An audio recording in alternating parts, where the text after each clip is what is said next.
All right, we started section 5.1 last time. We had taken a look at the different models for addition in that section, and we had talked about absolute values. We talked about the fact that when you have absolute values, that it's a distance, so it's always positive. We talked about that the definition looks like part of the answer ends up being negative, but that's because it's the opposite of a negative, which is also positive. So what we're moving on into today is first properties of integers. And then very shortly after that, we're going to be moving into subtraction and models for subtraction. So our properties for integers look like the following. It says, given integers a, b, and c, the closure property of addition of integers is the following.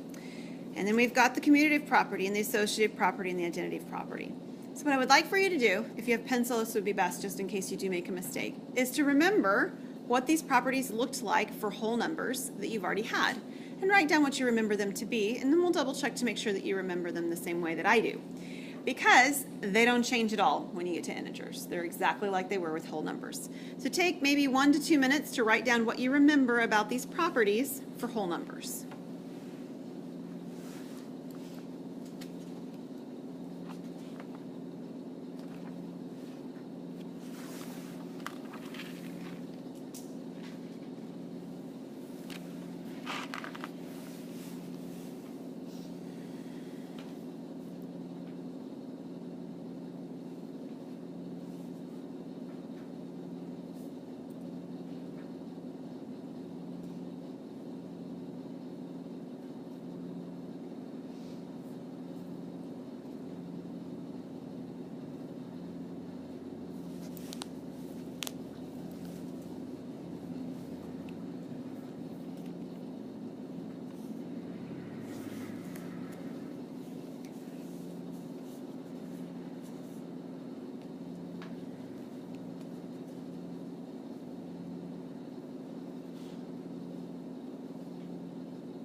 What do you guys remember for the closure property? How did you write it down?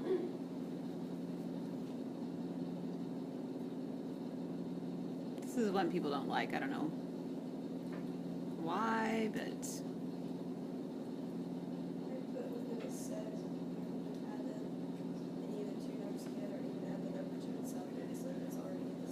Okay, that sounds pretty good.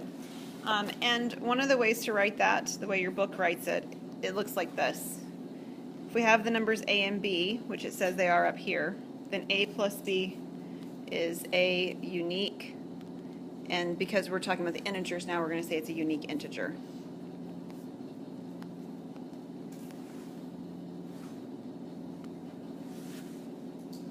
Okay, so if you add any two integers together, you get another integer.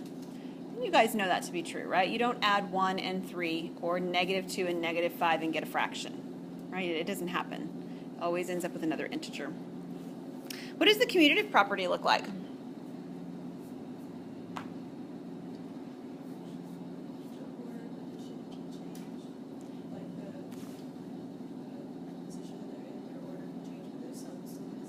So if you were using a and b, what would you write down, Beth? Yeah. So a plus b is equal to b plus a for all integers. The order of the addition can be reversed. Okay, so Beth's helped me out with the first two, so it's got to be somebody else's turn to help me out with the third one. What do you remember from the associative property?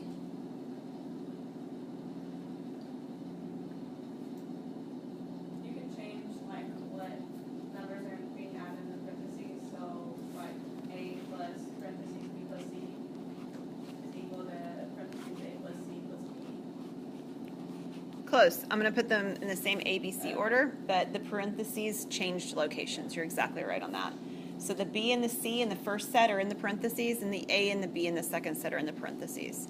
So the numbers themselves, A, B, and C in this case, don't change position, but the parentheses are changing position. What is the additive identity property? The last one. What is that going to say? Very good. A plus 0 is equal to 0 plus A is equal to A. And 0 is unique.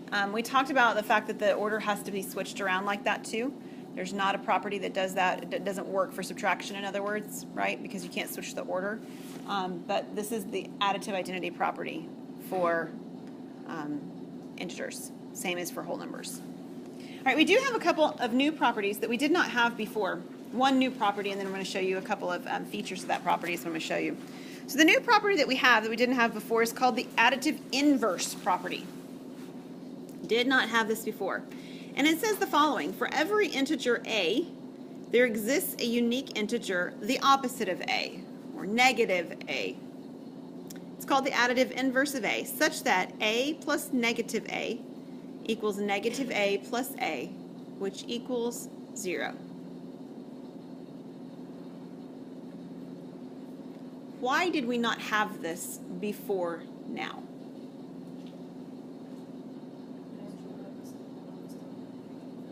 Yeah, we were working with natural numbers, and natural numbers are always positive, right? Or they could be 0 when we're working with whole numbers, but we didn't have negatives, so we didn't have this property before. But now we have the negatives, we have this property. So what is the additive inverse of 5? Negative 5. What is the additive inverse of 7? Okay, negative 7. What's the additive inverse of negative 12? 12. So it works both for positives and for negatives. Cool. All right, a couple of more this is a theorem. These are properties that can be used. The first one is actually what I was kind of just describing right there. The additive inverse, that negative of negative a. In other words, if you had the opposite of negative 12, you get 12.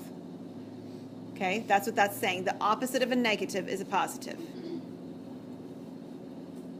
Part B says that if A is equal to B, then A plus C is equal to B plus C. Okay, if I have two numbers that are equal, I can add a quantity to them to each of them, and the values will stay equal. And I think we talked about this when we talked, at least a little bit like this, when we talked about inequalities before, and did I talk about heels in this class? If I stand up here and I have on heels and then I add 3 inches to my height and somebody else's height, we're still in the same ratio, right? Whoever's shorter is still shorter. Same thing would be true here, right? If we have 2 people standing up in front and they're the same height, and then we put 3-inch heels on both people, they're still the same height. The third one says that the opposite of A plus the opposite of B is the opposite of A plus B. That's the last one. So in other words, if you had negative 5 and negative 3, you could in fact ignore the negatives, add 5 and 3 together, and then put the negative on at the end. That's what that one's saying. All right, one more definition in the theorem, and we will look at some models. Integer subtraction, because this is where we're headed now, is subtraction. For any integers a and b, a minus b is the unique integer n such that a is equal to b plus n.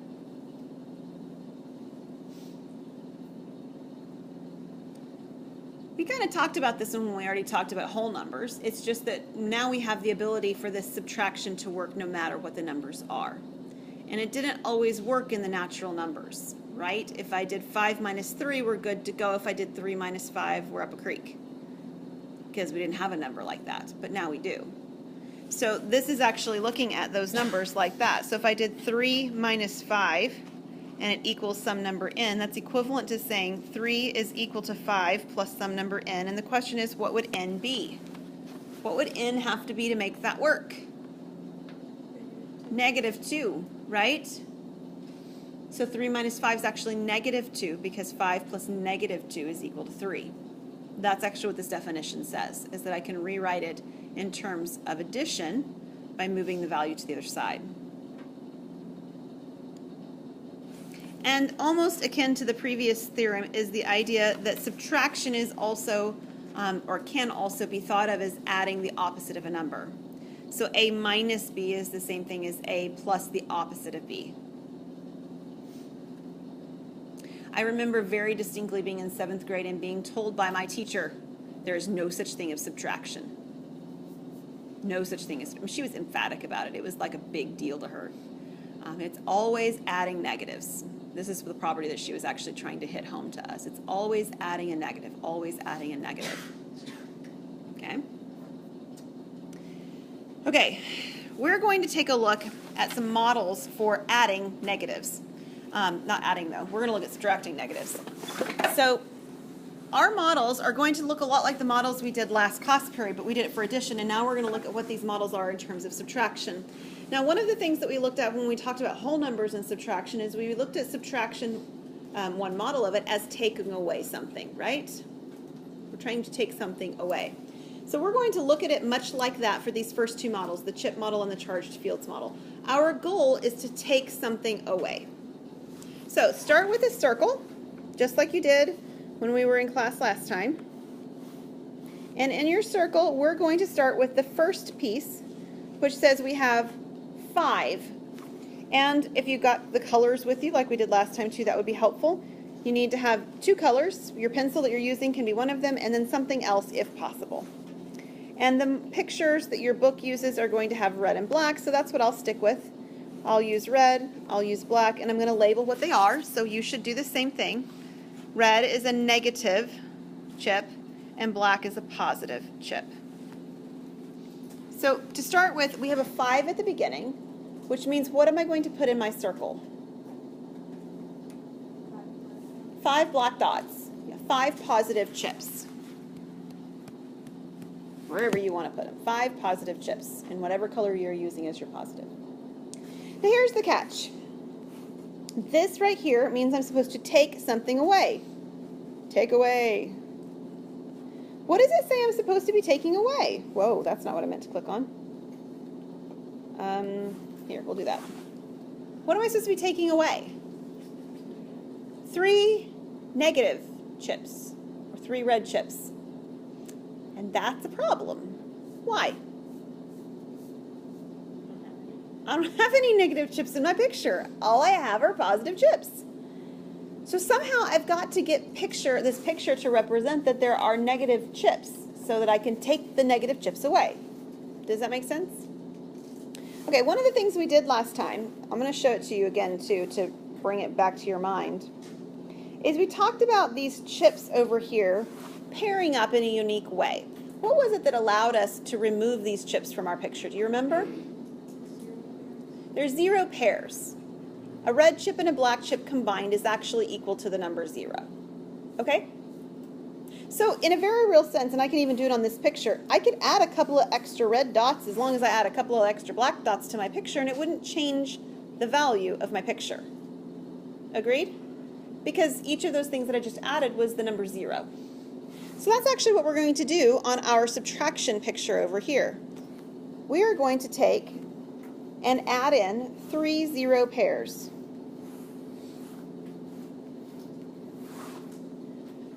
Now in theory you could add in more, but I don't really need more. Why do I only need 3 0 pairs? I only really need 3 negative chips to remove. Now, I could do in this picture the same thing I did in the picture on the addition. I could pair those up and remove them and I would be back to 5, right? Like this still is a representation of the number 5. I haven't done the subtraction part of this problem yet, but I'm about to. The subtraction part of this problem says that I'm supposed to be taking away 3 negative or red chips. So here are my 3 red chips, and I'm going to be removing them from my circle. And when I remove them from my circle, I want to know what am I left with. So, I meant to make that, let me change that just a second. When I remove those from my circle, what am I going to be left with inside my circle?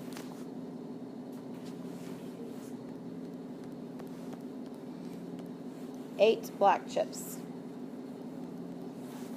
So my answer is 8.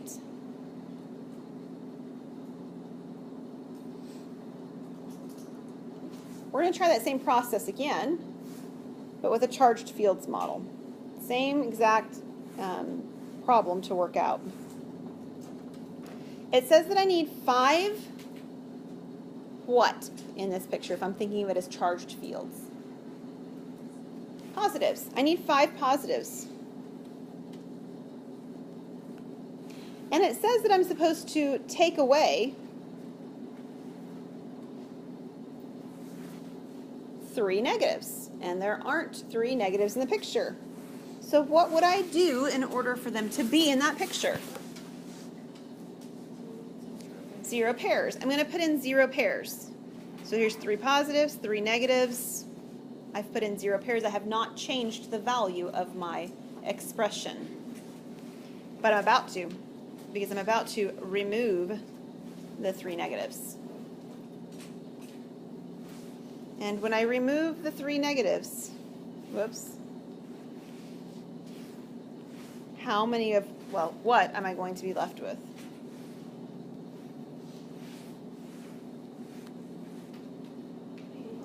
8 positive charges.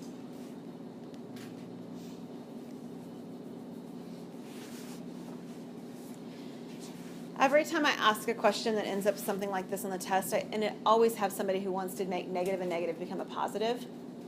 And we're going to use that fact later on after we've established it, but at this point, there's no establishment of that fact. We're creating a model that shows exactly sort of like word for word what the expression actually says, that it actually really does work out to being the same thing as 5 plus 3. Okay, that's really the goal of this exercise, is showing that in a concrete, manipulative kind of way, not manipulative like I'm manipulating you, but in these kind of manipulatives, you know, classroom manipulatives, that it really works. A negative times a negative really does end up being a positive. That's the idea. All right, number lines. Number lines are a little bit trickier with subtraction than they are with addition, okay? So let me show you how we're going to start this. Go ahead and draw yourself a number line, and make sure you know that there's a 0, of course, on your number line. And you're going to start out by moving 5 to the right, and I'm going to do this in a kinesthetic way in a minute here as well, but you're going to move 5 to the right. Now, we're going to draw the picture that it is, but it doesn't really resonate very well with the picture I'm about to draw. However, if I stand up and I do it, then you'll see what I mean. Okay? So this is moving 5 to the right, because that's 5, and then I'm supposed to move 3 more to the right, and I end up with 8. So just draw this picture, write this down, and then I'm going to show you what this actually looks like in real life as a child moves. Okay, so I let you be row 0 last time, remember that? Okay, we're going to let you be row 0 again. And we're going to move 5 to the right. So here I've got desk 1, 2, 3, 4, and 5. Okay, we can think about the first negative, the one that's the takeaway, as turning around.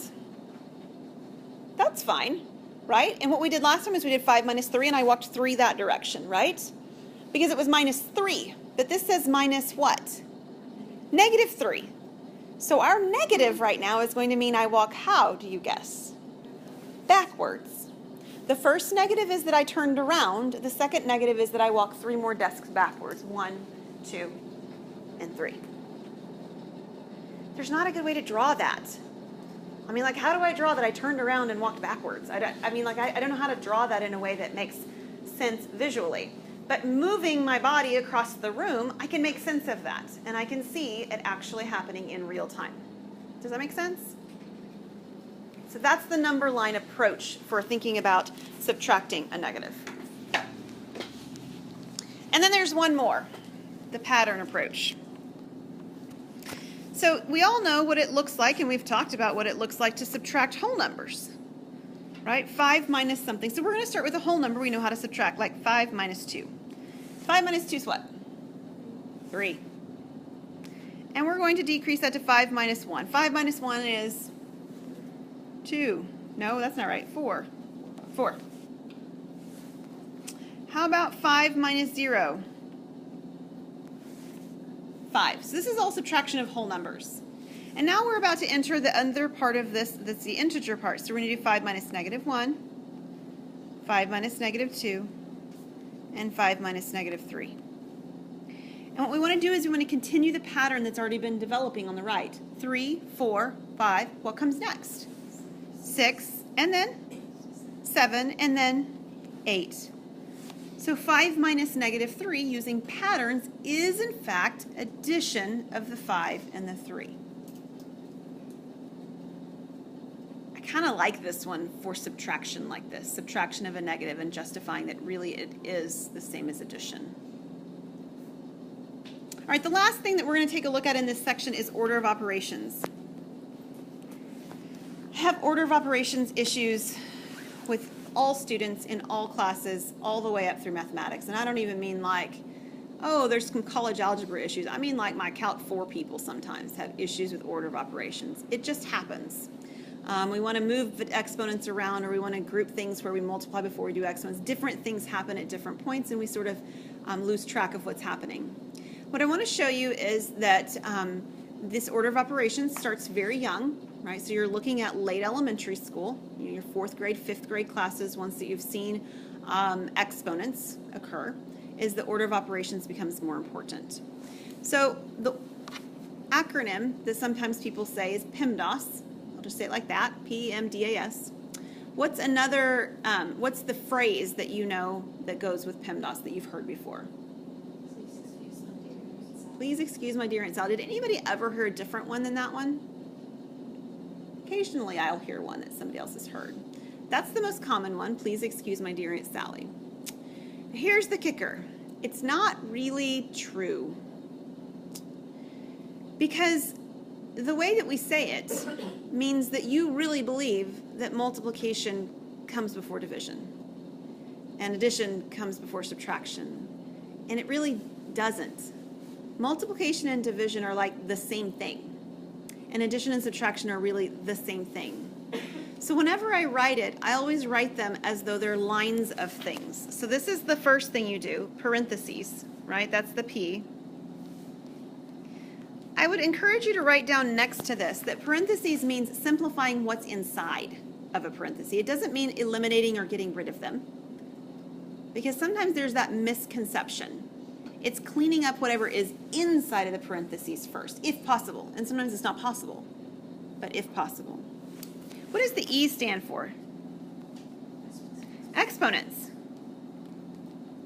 So if there are any exponents on the problem, those exponents need to happen before you do any adding, subtracting, multiplying, or dividing. Apply the exponents to the problem.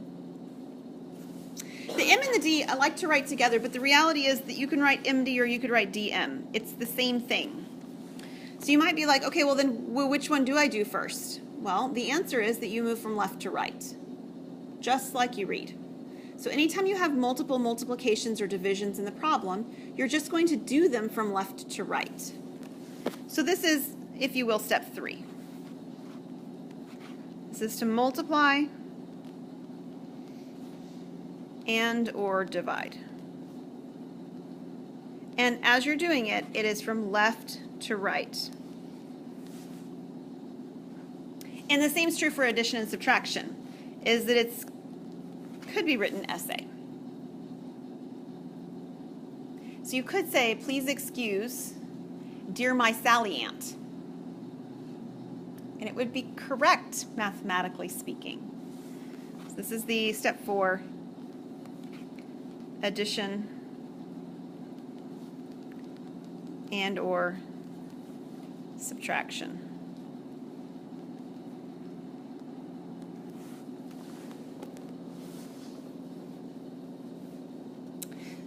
So it really wouldn't be fair if we just did, gave you that and didn't do at least one example. So I'm going to give you an example. Okay, here's your example here. A couple of things that you might see your textbook do is they like to ask the question, what is something like, what is the last step, or what is the last operation you do, or something like that. So I'm going to answer that question when we get to the end of this problem, but the easiest way to answer that question on the problems is to do the problem and then answer it. And that sounds sort of kind of like counterproductive, like it really just asked me for the last step. It's kind of hard to identify the last step until you actually do the problem. Okay, so first thing, parentheses. There aren't any, right? Exponents. No. All right, so we're at the point where there's multiplication and division. I have 5 minus 2 and plus 6, and none of that is actually multiplied or divided. So the first multiplication or division I get to is the 6 divided by 2. So that's what I will do first, even though it's division and not multiplication. So what is 6? I'll write it down very clearly step by step. What is 6 divided by 2? 3. So very literally now I am left with 5 minus 2 plus 3 times 4. There is one more step of multiplication and or division left. It, of course, is the 3 times 4. So what is 3 times 4? 12. Okay, there's no more multiplication or division left. So now we're going to do the addition and subtraction and again move from left to right. So as I'm looking at it, the first step is actually the 5 minus 2, which would be 3. And then our very final thing that we would end up getting would be 15. So as we answer the question, what did we do last? There's a couple of ways that you can answer that and it would be totally appropriate. That's much too thick of a border. Let's try again. You could answer 3 plus 12. That is the last thing you did. That would be okay. You could say that. You could also simply say that the last thing you did was that you added 12. And that also would be equivalent. You added 12 to what you had. So either the answer 3 plus 12 or the answer plus 12 is what they would be looking for on those particular types of problems. Any questions on that? All right.